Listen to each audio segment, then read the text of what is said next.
O que faz um bom azeite? Sabe como escolher? Venha descobrir e explorar este produto tão importante da nossa gastronomia na Escola do Gosto. Dia 25 de novembro no Porto, venha provar e aprender com Ana Carrilho, Edgardo Pacheco e o chefe André Cabrita. Os lugares são limitados. Inscreva-se já em público.pt. Este é o Poder Público, a semana em debate pela secção de política do Público. Olá, eu sou a Sónia Sapage. Olá, sou José Almeida. Olá, Ana Sá Lopes. Eu sou a Helena Pereira e este é o Poder Público. Estamos a gravar a 16 de outubro de 2020, numa altura em que o Governo já apresentou a sua proposta de orçamento do Estado e em que o país registra mais de 2.000 novos casos de Covid por dia. Em entrevista ao Público, na edição de sexta-feira, António Costa diz não poder excluir que a realidade imponha um novo confinamento. Sónia, quando o Primeiro-Ministro diz que não pode excluir um novo confinamento, vês aqui algum recuo, ou é cautela, ou é realismo? Olha, eu vejo cautela e realismo. Não vejo propriamente um recuo, porque eu acho que ele sempre disse mais ou menos isso, que é, vamos fazer tudo e nós temos de fazer tudo para evitar um novo confinamento como foi em março e em abril, porque o país social e económico não vai aguentar. Mas se tiver de ser, se não houver outra solução, há de acontecer. Eu recuo, vejo noutra questão, que é a da aplicação Stay Away Covid, que sempre foi apresentada como uma coisa absolutamente facultativa, e foi nessa ordem de ideias que ela nasceu, e agora pode tornar-se obrigatória, ainda que em certos contextos. Isso sim para mim é um recuo, e não é coerente com as orientações da União Europeia. E Portugal pode até tornar-se o primeiro país da Europa onde uma coisa destas é obrigatória, mesmo que seja apenas em contexto laboral, económico e académico. Agora, se me perguntares se o Primeiro-Ministro quer mesmo isto, eu acho que não. Eu acho que o Primeiro-Ministro quis dar um sinal às pessoas que é preciso mesmo ajustar comportamentos, voltar a ter cuidados e não aliviar as regras. Porque ele fala muito nisso na entrevista, que sente um relaxamento desde o verão e que isso tem repercutido nos casos. E além disso, ele próprio diz que tem dúvidas sobre a questão da aplicação e das máscaras obrigatórias na via pública. Agora, resta saber o que é que o país pensa disso. Se é para ele uma vantagem, não digo eleitoral, mas se algumas pessoas, ou se a maior parte das pessoas vai gostar de o ver assim preocupado e a tornar obrigatórias a máscara e a aplicação, ou se o vai penalizar. Susana Peralta, colunista do Público, diz que são as populações que dão abanões ao governo e não os governos que dão abanões às populações. É verdade, ela também tem razão nisso.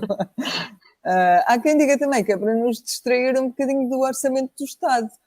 Portanto, o que me parece certo para já é que é uma decisão muito contestada, portanto vai ter de ser muito debatida na Assembleia da República e levanta muitas questões entre o PS, entre o PSD, portanto não vai ser uma coisa polémica e vai ser uma decisão difícil de tomar.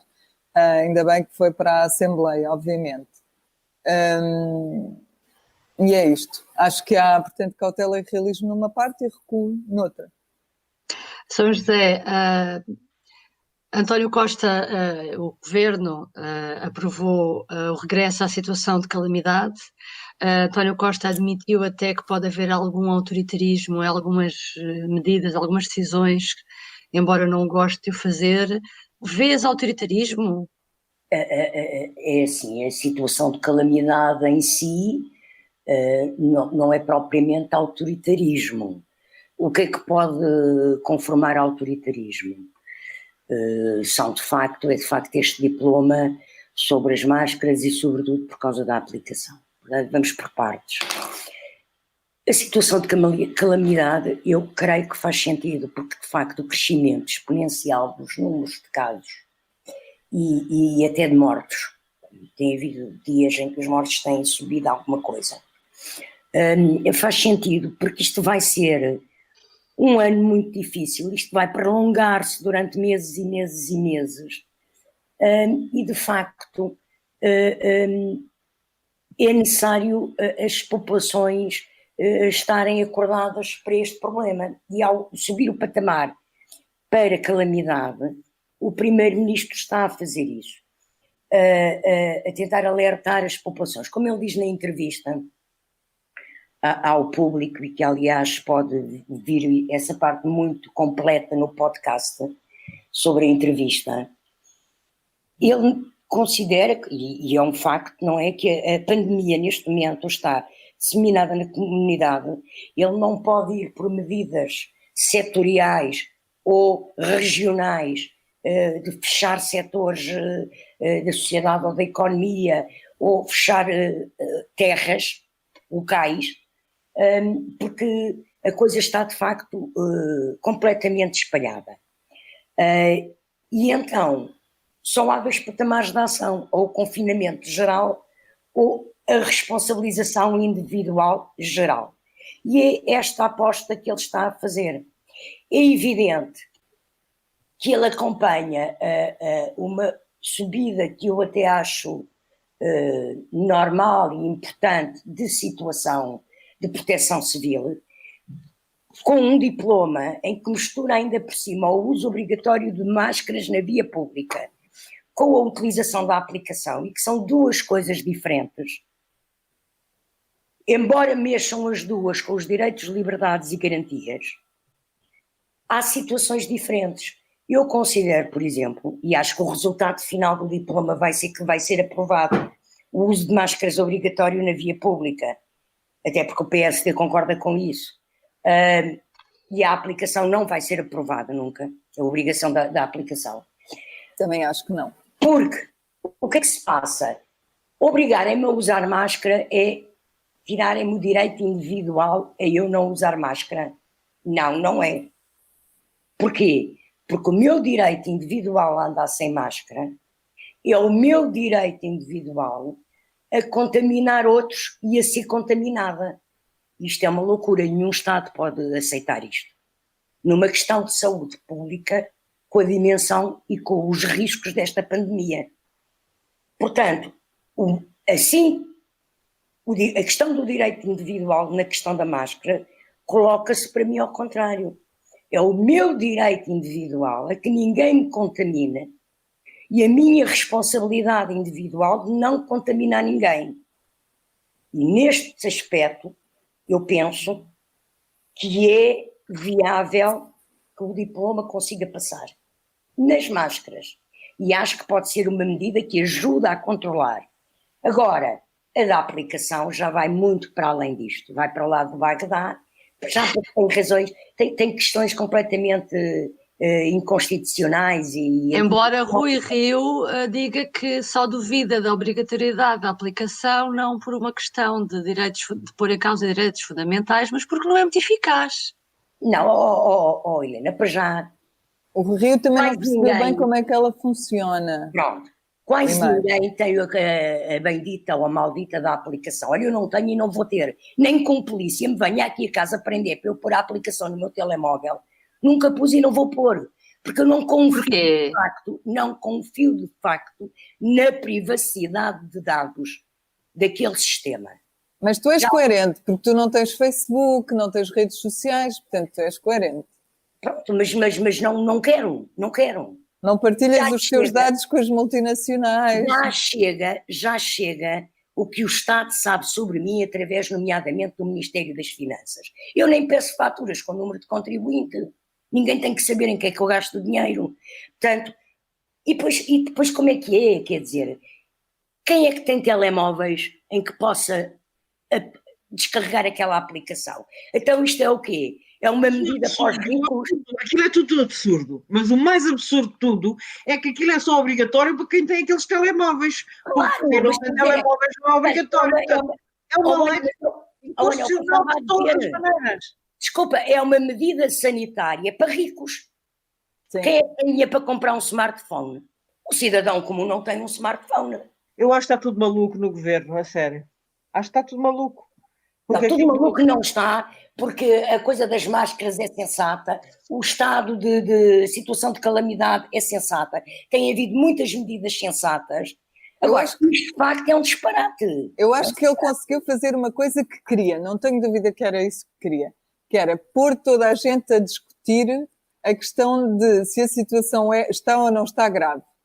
Toda a gente agora tem noção de que a coisa está mais grave e que, portanto, é preciso ter cuidado. Não é só que está mais grave, é que vai estar mais grave. Pronto, se foi a melhor forma de o fazer. Deixa-me só dizer mais uma coisa e eu calmo. As pessoas que acham que no Natal vão estar a festejar em família e vão andar por aí a fazer compras e que blá blá blá blá blá blá blá blá blá, os nossos números de contagiados, a ministra disse que vão chegar aos 3.000 a breve prazo. Quando chegarmos ao Natal podemos estar com 4.000 casos por dia ou 5.000 casos por dia e com os hospitais entupidos. Uma das coisas que o primeiro-ministro revela na entrevista é que já estão a ser acionados mais hospitais de campanha na própria cidade de Lisboa. Portanto, não é só o Porto, São João, é também Lisboa. São os grandes centros, sim. Portanto, quer dizer, a situação vai ser grave. Deixa-me voltar à Ana. Ana, escreveste esta semana um editorial chamado A AP Obrigatória e a Maluqueira Opcional. Como é que estás a ver esta gestão? Péssima, absurda, totalmente absurda. Aliás, eu não sei o que é que está a passar na cabeça de António Costa, mas acho que aquilo deve estar numa situação muito complicada, porque mesmo as declarações que ele faz a seguir à entrevista, a dizer eu não quero ser autoritário, mas eu não gosto de ser autoritário, todas aquelas declarações que ele faz no Conselho Europeu aquilo é tudo absurdo. Eu não consigo perceber, acho que se passa ali qualquer coisa, porque ele é a primeira pessoa a saber que aquilo é inconstitucional. E fez aquilo para quê? Uma brincadeirinha para chamar a atenção? Também vai dizer que defende a pena de morte para não sei o quê, para chamar a atenção? Tudo isto é absurdo. Estamos a falar de uma questão de princípios. E aliás, o próprio PS, obviamente que o próprio PS, o grupo parlamentar do PS, não vai deixar passar isto. Portanto, isto vai estar morto. Agora, o que é que passa na cabeça de António Costa para se lembrar de uma coisa destas? Aliás, e depois ele também não fez aquilo sozinho, foi um Conselho de Ministros. Aqueles ministros todos que ali estavam, ninguém lhe disse, já ninguém lhe diz nada. A coisa é que torna-se muito grave quando as pessoas começam a já não dizer nada ao Primeiro-Ministro. E acho que essa situação em que nós estamos. E não acho que seja assim que se combate o Covid. A situação é mesmo muito complicada. Obviamente que os números estão a subir, este inverno vai ser absolutamente dramático, daqui até janeiro, enfim, ou fevereiro, não sabemos bem, estamos a falar agora dos meses de inverno, nós não sabemos o comportamento do vírus. Concordas com o Marcelo que temos que nos preparar para que este Natal tem que ser diferente? É evidente que sim, quando o diferente também que o Marcelo diz, e penso que é o que toda a gente também pensa, não é deixar de haver Natal, é não se juntarem 20 pessoas na mesma casa, ou não se juntarem, haver uma divisão do Natal, um Natal em blocos, em painéis, vá lá. À noite do Natal, ao dia do Natal, ao jantar do dia do Natal. Isto também já em parte já era feito por uma grande parte da população. Passava a noite de Natal com uma família, de um lado, depois e o almoço com outra. O almoço com outra, portanto, enfim, acho que isso claro que vai ter para as famílias muito grandes problemas e vai trazer problemas. Mas, pronto, está provado que o vírus se propaga principalmente nos ditos ajuntamentos, pelo menos e vamos ter que, quer dizer, não podemos fechar as escolas. Da outra vez, quem fechou as escolas foram as populações, quem se confinou foram as populações, antes que o governo lhes desse as ordens de confinamento. Portanto, o abanão da outra vez veio das populações. Não sabemos se agora também não virá das populações. Sabes que é engraçado que ele mandou as pessoas saírem à rua e quem as mandou ir para fazer compras e quem as mandou irem para a praia e quem as mandou foi o governo e o Presidente da República. Portanto, quer dizer, sabes que o Primeiro-Ministro, por falares nisso do abanão que vem das pessoas, o Primeiro-Ministro, a uma determinada altura da entrevista, diz que estava a passear em Benfica e que se cruzou com uma vizinha que ia de máscara na rua e que lhe diz: então, o senhor Primeiro-Ministro não usa máscara? Não, está sem máscara? E ele responde-lhe: não é obrigatória, na rua não é obrigatória. E ela diz-lhe: mas devia ser. Eu adoro quando os políticos tomam. O Sampaio também, uma vez. O Sampaio acabou com o governo de Santana Lopes porque um taxista lhe disse para acabar. Segundo ele, mais tarde veio dizer. Eu acho uma graça quando os políticos justificam grandes decisões a partir do vizinho. Há muitos casos desses, há muitos casos. Há muitos casos em campanha, estou-me a tentar lembrar. Há muitos casos. O Marcelo também deve ter pessoas que lhe disseram coisas. É um bocado absurdo.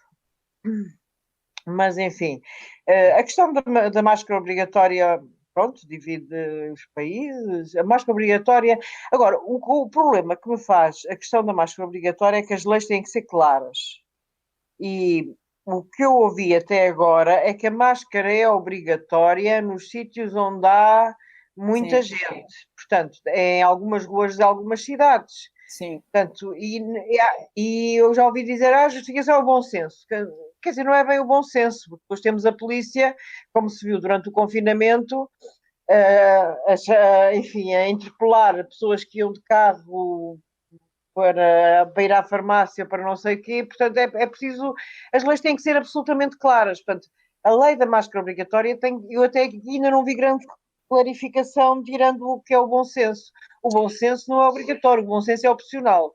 É um bocado como a por falar em bom senso, deixa-me virar também para o orçamento, porque nessa entrevista António Costa apelou várias vezes ao bom senso e ao que é razoável, falando sobre as negociações para a viabilização do orçamento. Sónia, há aqui uma crítica ao Bloco de Esquerda, perpassou alguma pressão sobre o Bloco de Esquerda? Poderá haver uma viabilização só com o PCP e o PAN? Foi muito claro na entrevista essa questão do bom senso e do que é razoável. Nós até o questionámos sobre isso, se estava a dizer que as propostas do Bloco eram irrazoáveis. Porque houve mesmo uma grande insistência nesse discurso. Agora, o que eu acho que o Primeiro-Ministro quis dizer ao Bloco é que há coisas neste orçamento que só lá estão porque o Bloco as pediu.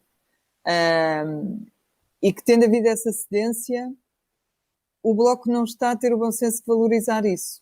E uma delas tem a ver com o novo banco, outra delas tem a ver com o facto daquela prestação social ter como referência o limiar da pobreza, mas isso obrigar a um aumento do subsídio mínimo de desemprego que aconteceu.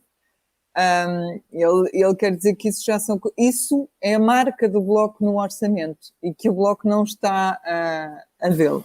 Mas, claro, eu também acho que é uma forma de dizer atenção, porque há outras engenharias de voto que podem permitir a aprovação deste orçamento. E isso ficou hoje muito, muito claro na entrevista que o secretário de Estado, Duarte Cordeiro, dá ao Observador. Ele diz exatamente, matematicamente, o OE pode ser aprovado sem o Bloco. Portanto, Duarte Cordeiro foi tão claro como Costa não quis ser. Claro que o orçamento pode passar com o PCP e com o PAN. Se o PCP e o PAN se abstiverem e todos os outros, além do PS, votarem contra, o PS tem 108 e os votos contra são 106. Portanto, o governo nem sequer precisa dos votos das duas deputadas sem partido que neste momento se sentam na bancada do PAN, a ex-deputada do PAN e a Joacim Catar Moreira, deputada do LIVRE. É isso que Duarte Cordeiro é claríssimo a dizer, é isso mesmo. Aliás, a entrevista de António Costa ao Público mostra claramente a segurança com que eles têm que o orçamento será aprovado, embora ele esteja a tentar trazer o Bloco a negociações, não é? Mas vê-se claramente que ele tem segurança em que vai conseguir chegar a acordos com o PAN e com o PCP. que tem deixa de margem falar, orçamental. exatamente, deixa de falar em crise política. E diz uma coisa, e na especialidade achas que há margem, São José, para ainda haver alguns melhoramentos, nomeadamente na nova prestação social extraordinária, em que o Bloco diz que fica aquém daquilo que tinham proposto ao Governo? Eu admito que da parte do Governo ainda esteja disposto a dar e a ceder e que tenha margem orçamental para fazer novas concessões e aceitar na especialidade propostas vindas do PCP, do PAN, do Bloco.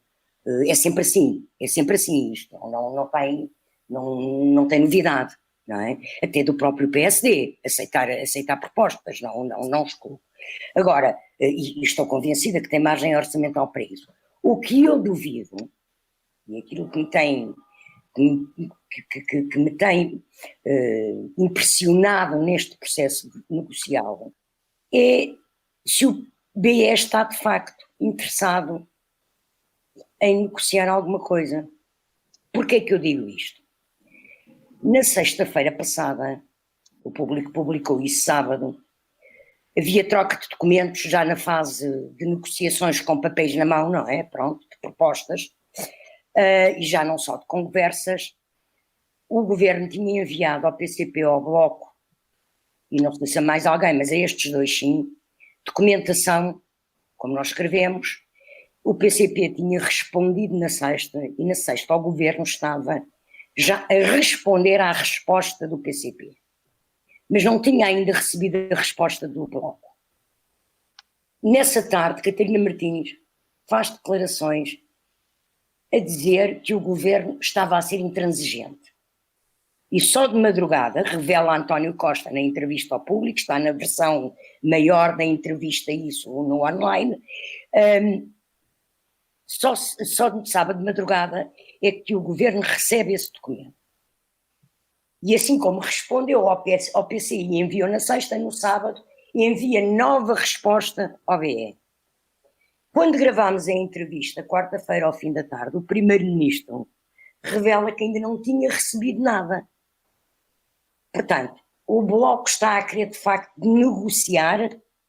O Bloco o que diz é que a resposta do Governo foi só esta é a nossa proposta, aqui vai ela, e que isso não merecia, isso não tinha uma...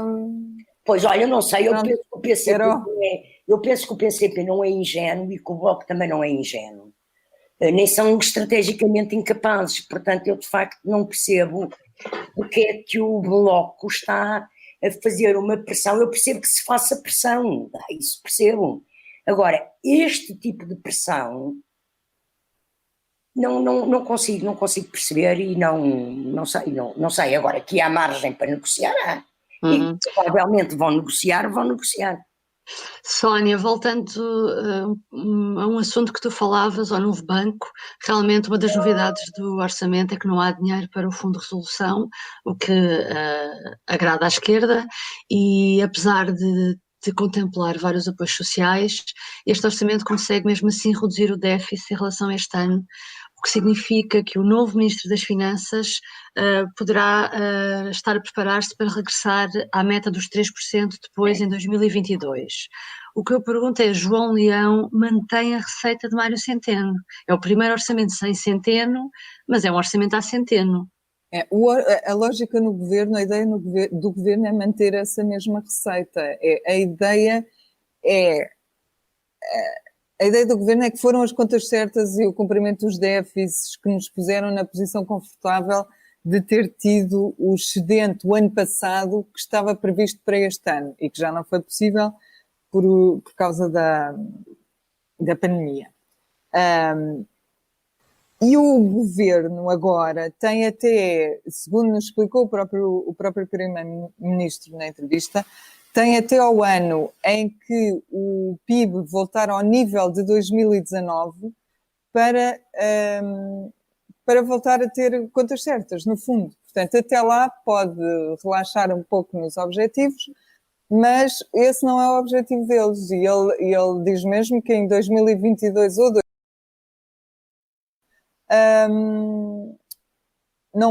já quer estar a cumprir as regras.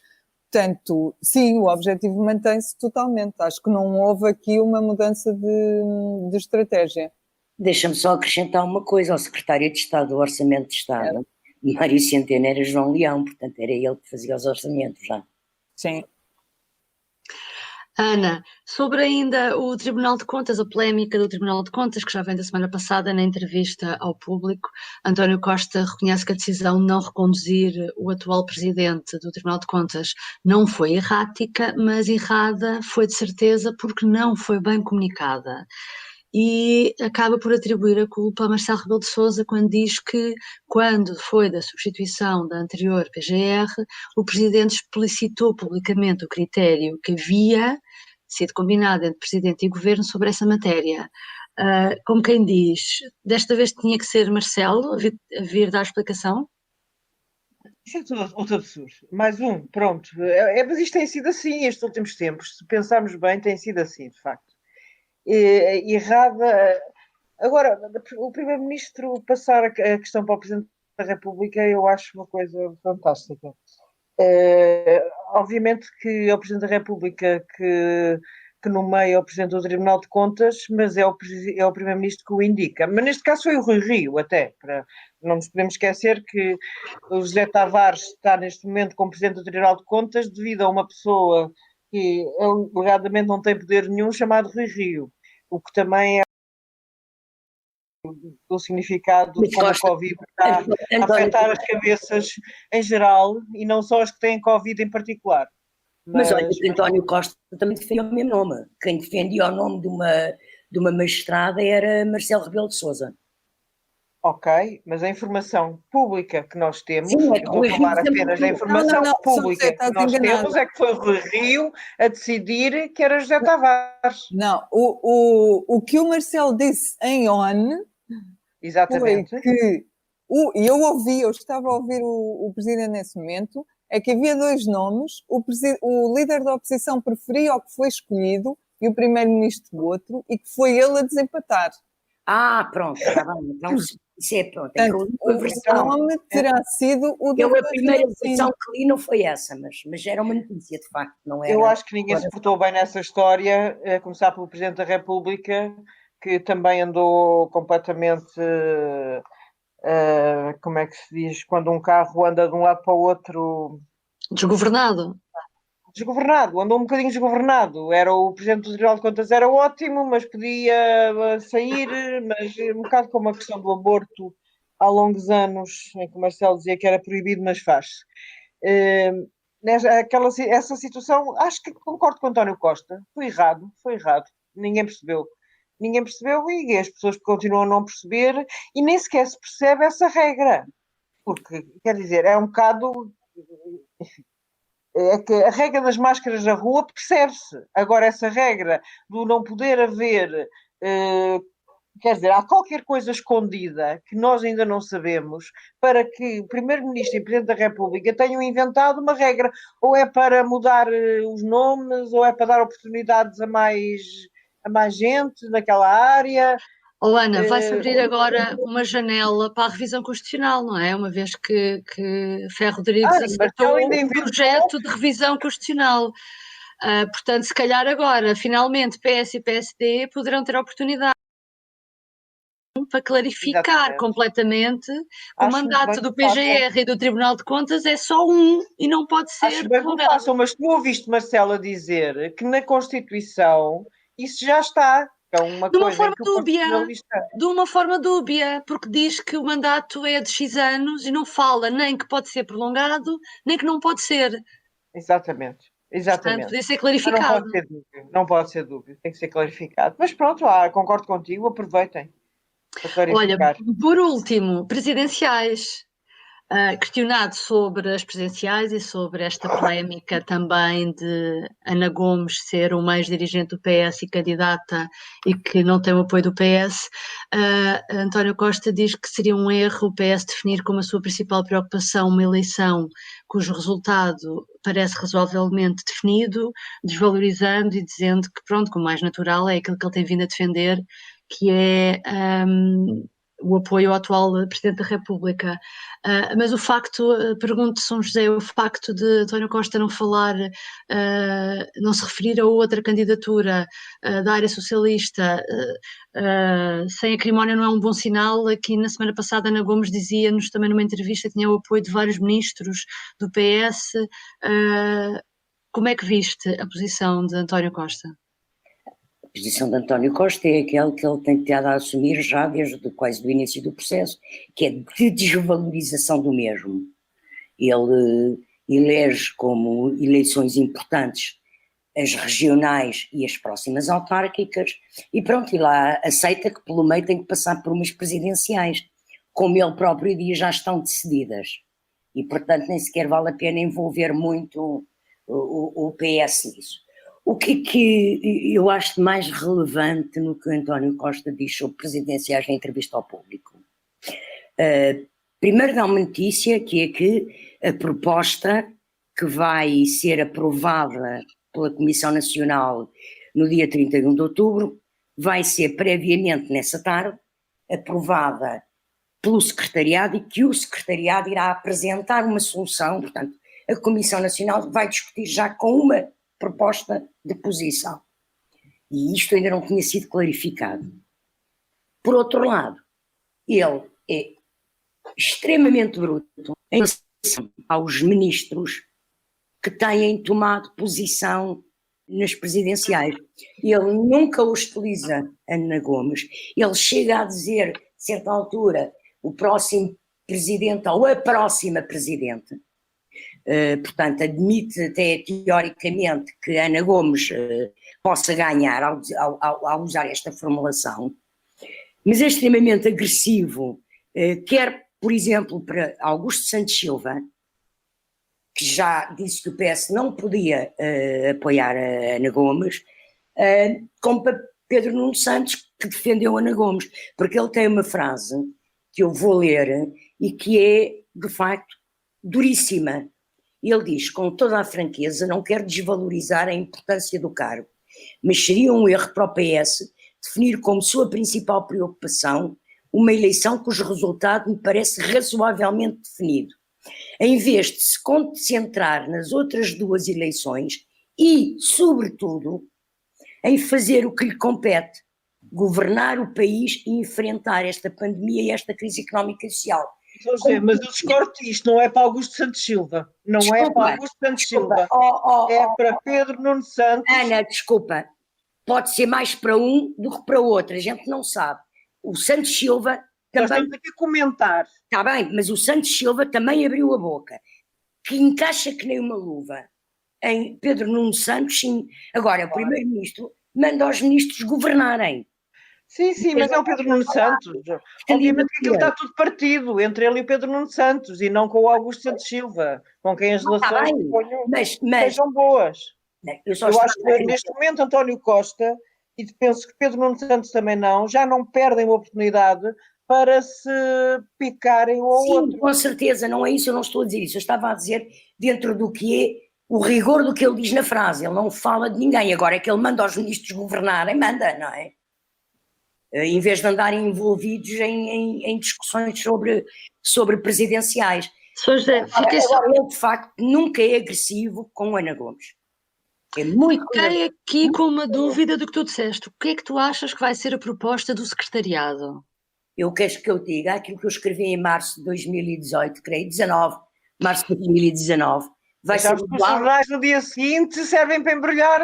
Não, mas desde... O arroz, no meu caso. Pronto, fizemos um trabalho em março de 2019, precisamente sobre qual seria a posição do PS. A posição do PS vai ser decalcada daquela de há 5 anos. O voto é livre, o partido não apoia ninguém, os simpatizantes e militantes do partido votam com quem se identificarem. E não vai ser disto. Ficamos por aqui hoje. Obrigada por nos ter acompanhado. Obrigada. Boa tarde. O público fica no ouvido. Eu Gotta get rid of this old Backstreet Boys t-shirt. Tell me why. Because it stinks, boys. Tell me why. I've washed it so many times, but the odor won't come out. Tell me why. No, you tell me why I can't get rid of this odor. Have you tried Downy Rinse and Refresh? It doesn't just cover up odors, it helps remove them. Wow, it worked, guys. Yeah. Downy Rinse and Refresh removes more odor in one wash than the leading value detergent in 3 washes. Find it wherever you buy laundry products.